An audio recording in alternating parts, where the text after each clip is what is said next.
En los años 90 tuve el privilegio de trabajar como profesor en la Universidad de la Fuerza Aérea Estadounidense en Colorado Springs.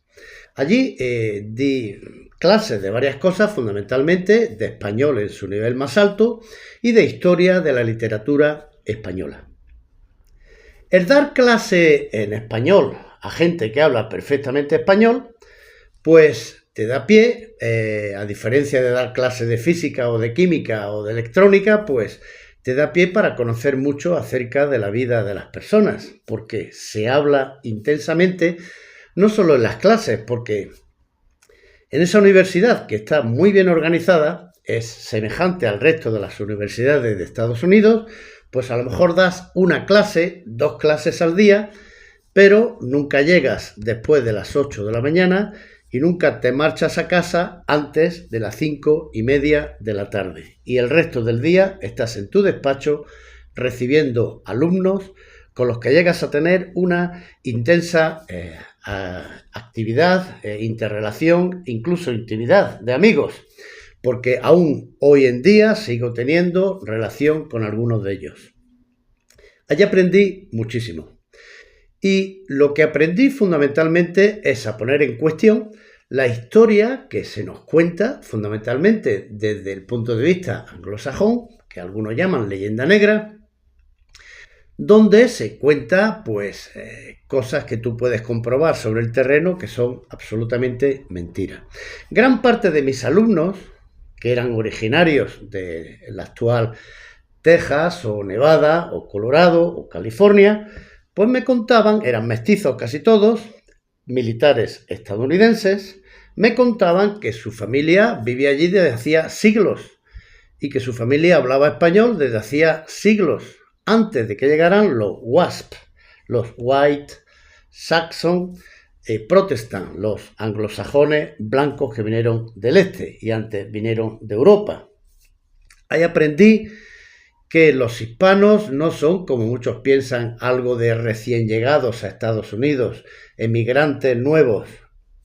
Gran mayoría de los hispanos estaban allí, mucho antes de que llegaran los anglosajones por esas tierras. Y otro día, por ejemplo, fui a una discoteca hispana que me invitaron unos compañeros de la universidad y allí estaba todo clase de color, hablando español, bailando y divirtiéndose. Cuando fui a acceder en la puerta, un señor bastante grande y alto, negro, en España decimos negro y no supone ningún tipo de insulto, me detuvo y me dijo en inglés, "Who are you?" Y yo le dije en español, "Soy español." Y cuando me oyó hablar en español, ese hombre totalmente de raza africana me abrazó y me dijo, "Hombre, pero si eres hispano como yo, bienvenido." Y en ese momento pensé, ¿cuándo algún afroamericano le va a decir a un inglés, "You are British like me", eres británico como yo? Eso no puede pasar nunca. Y ahí aprendí lo que es el mestizaje.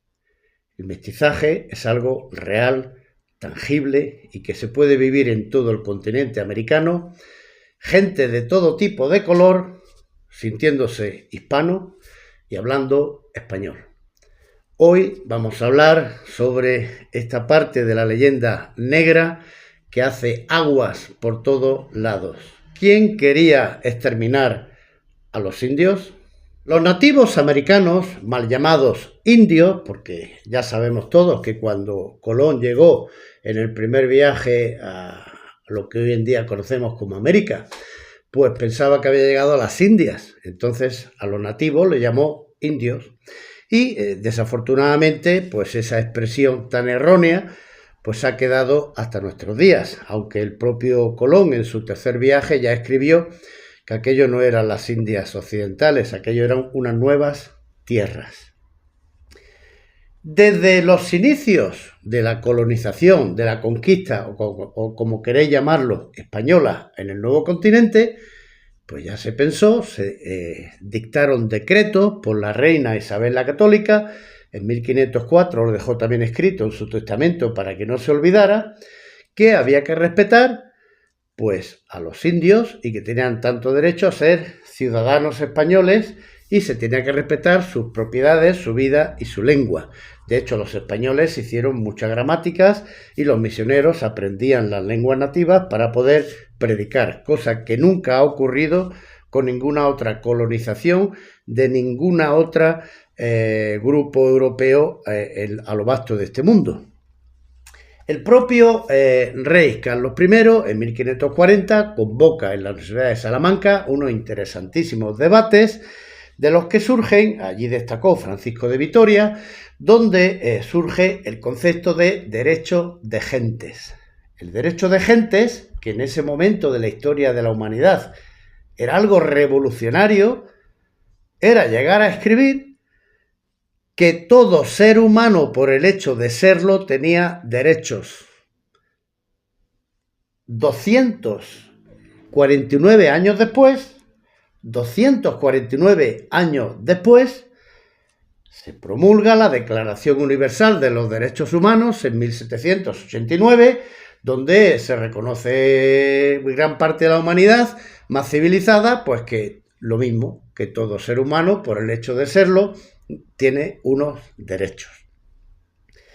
Los españoles llegaron al continente americano con el propósito de ganar súbditos para la corona, de colonizar, de agrandar y fundamentalmente de convertirlos a la religión que ellos creían, que era la católica, romana y apostólica, y el mestizaje. Eso fue fundamental, el mestizaje. La colonización española partía de dos conceptos fundamentales. Una eran las misiones. A esas misiones iban españoles, sacerdotes, franciscanos, jesuitas, etcétera, etcétera, que iban a predicar y a convertir los nativos americanos a la religión en la que ellos creían. Pero no solamente era eso. En las misiones se llevaba lo que se aportó desde España al continente americano, iban los caballos, los cerdos, las cabras, las vacas, y se le enseñaba a los nativos a ordeñar, a hacer ganadería, nuevas profesiones como ser talabartero, hacer la confección de lo que se necesita para manejar un caballo, se le enseñaba a domar caballos, se plantaban viñas que también llegaran nuevas y otro tipo de agricultura, y era como una escuela de formación profesional, donde la gente se le evangelizaba, pero al mismo tiempo se le enseñaba cosas prácticas para su vida. La población de España en esos tiempos eran de muy poquísimos millones de habitantes. En una embarcación, en una carabela, podían viajar 100 personas.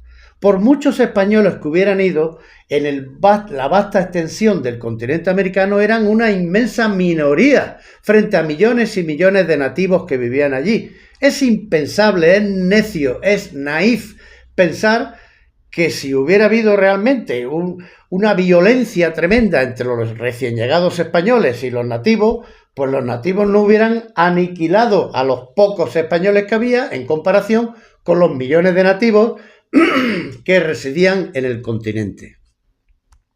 Junto a la misión se establecía el presidio. Presidio no tiene nada que ver con encarcelar gente. Presidio era un pequeño grupo de soldados que para un área grande pues le daban la protección legal, aplicaban las leyes, a los delincuentes los juzgaban, y en ese grupo de soldados eran inmensamente mestizos y nativos, que podían ser soldados españoles. Hay soldados españoles de raza negra en Miami desde el siglo XVII. Había soldados españoles que eran indios, que se habían convertido y querían trabajar como soldados españoles, porque no había suficientes españoles. En un presidio, a lo mejor el jefe era español, pero la inmensa mayoría de los soldados españoles eran mestizos y eran nativos. Y la inmensa mayoría, con ese sistema de misiones, que eran centenares de ellas en una extensión como el actual oeste de Estados Unidos, pues sencillamente los indios que nos presenta Hollywood en las películas es una gran falsedad. No eran salvajes con taparrabos. Los españoles llevaron telares y le enseñaron a hacer sus artesanías de lana con las ovejas y de tela. y hablaban español y eran católicos. Jerónimo, el famoso indio jefe de los apaches, se pueden ver fotos donde portaba un gran crucifijo al pecho. Jerónimo era católico y Jerónimo hablaba español como la mayoría de su tribu. Hay jefes de tribu navajos, por ejemplo, un jefe de la tribu navajo se llamaba Manuelito. ¿Cómo se iba a llamar Manuelito si no hablaba español? Otro jefe navajo se llamaba Barboncito, nombre puramente español. El propio Jerónimo, ¿por qué se llamaba Jerónimo?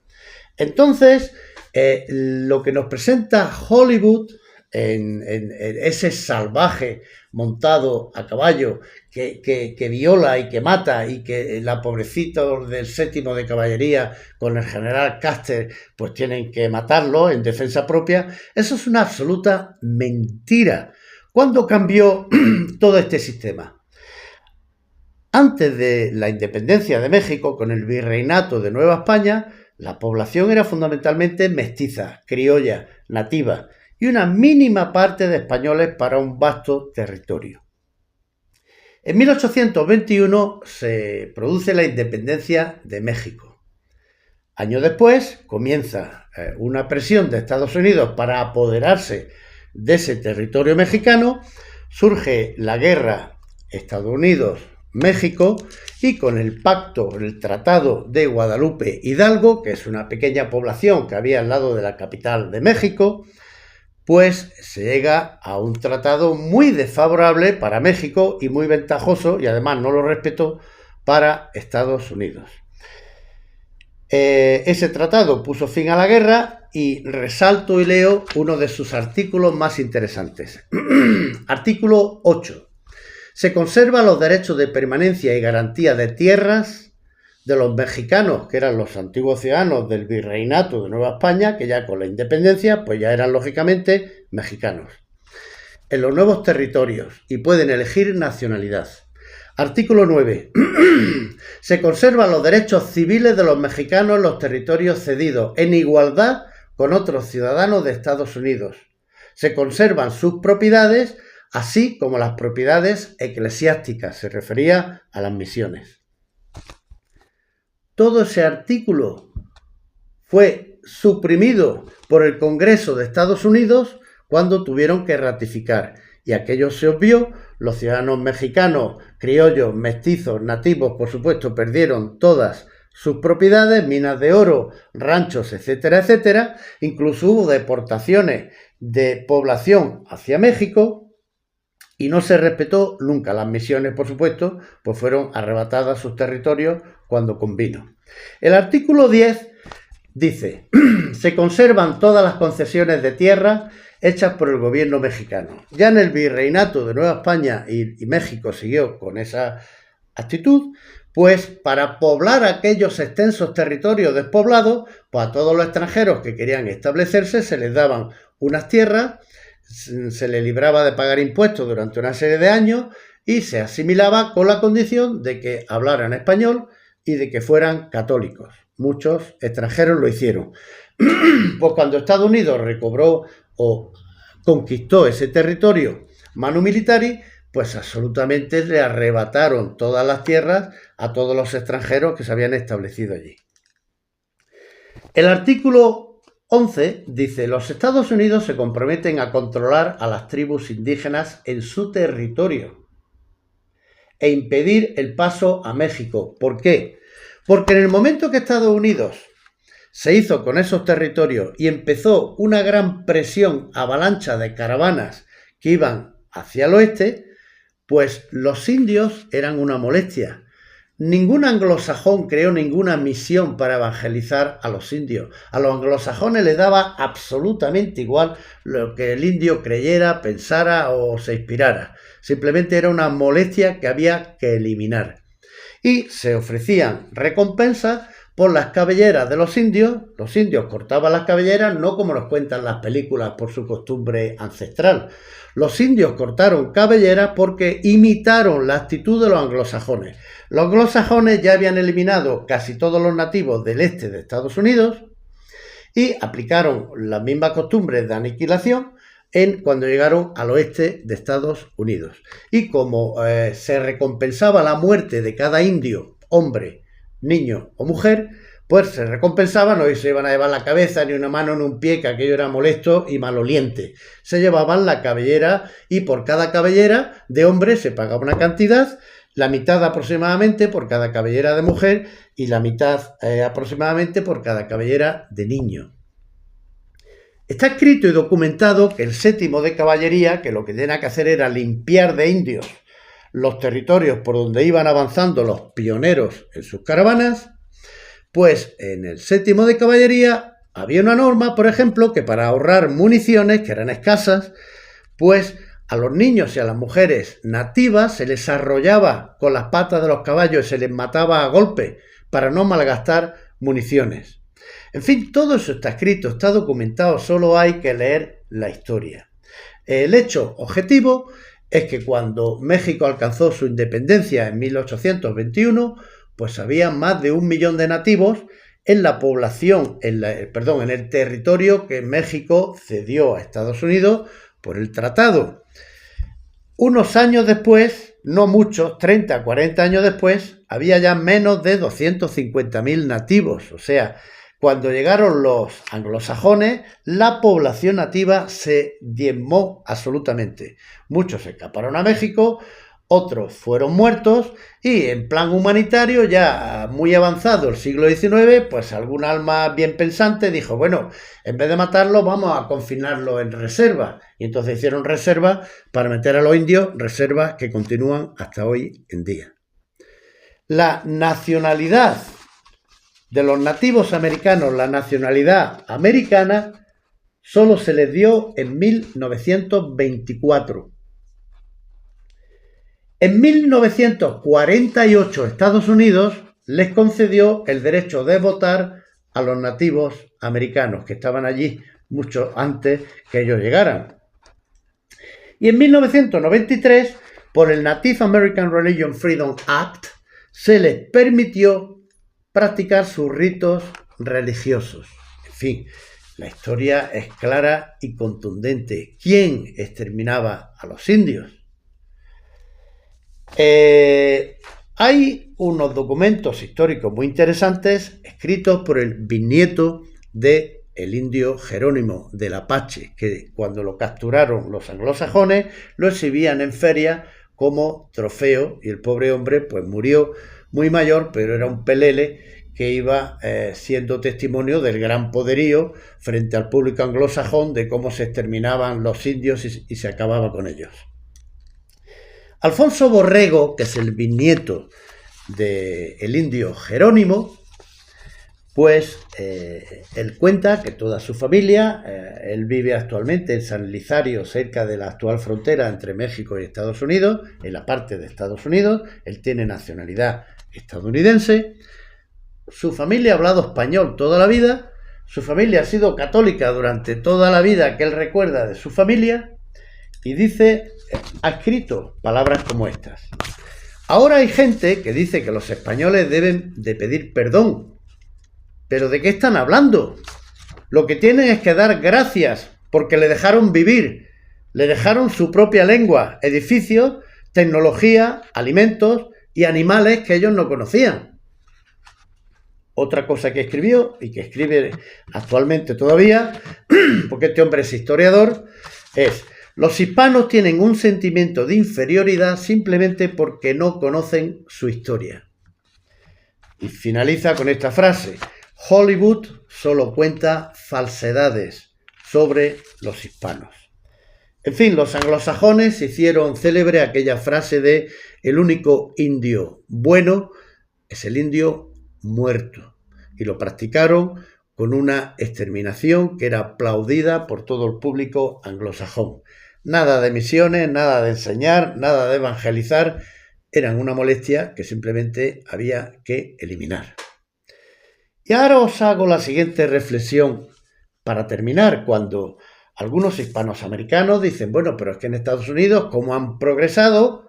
Y en países hispanoamericanos, pues no hemos progresado tanto. La culpa es de los españoles.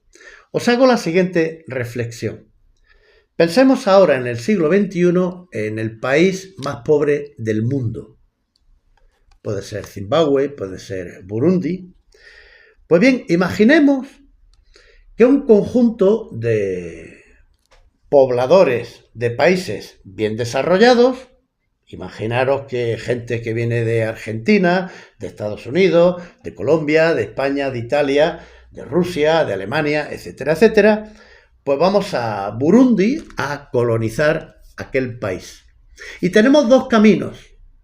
Uno es intentar educar y adoctrinar a los nativos de Burundi, intentar hacerles universidades, escuelas, educarlos y mezclarlos con ellos, hacer mestizaje y así producir un Burundi, digamos, mestizo. O el segundo camino es echar de allí a los de Burundi, poblarlo con familias de países desarrollados y desarrollar el país. ¿Cuál de los dos caminos, el primero del mestizaje o el segundo de eliminarlos para poner a las familias desarrolladas, cuál pensáis vosotros que es más rápido, más contundente para desarrollar el país desde un punto de vista económico? En fin, os dejo estas reflexiones que para mí son bastante claras y que están avaladas por muchísimos trabajos de historiadores, muchos de ellos estadounidenses, anglosajones, también españoles, y que están ahí para ser leídos. Sigue conectado con Historias Amables de la Historia, que seguiremos hablando de temas interesantes.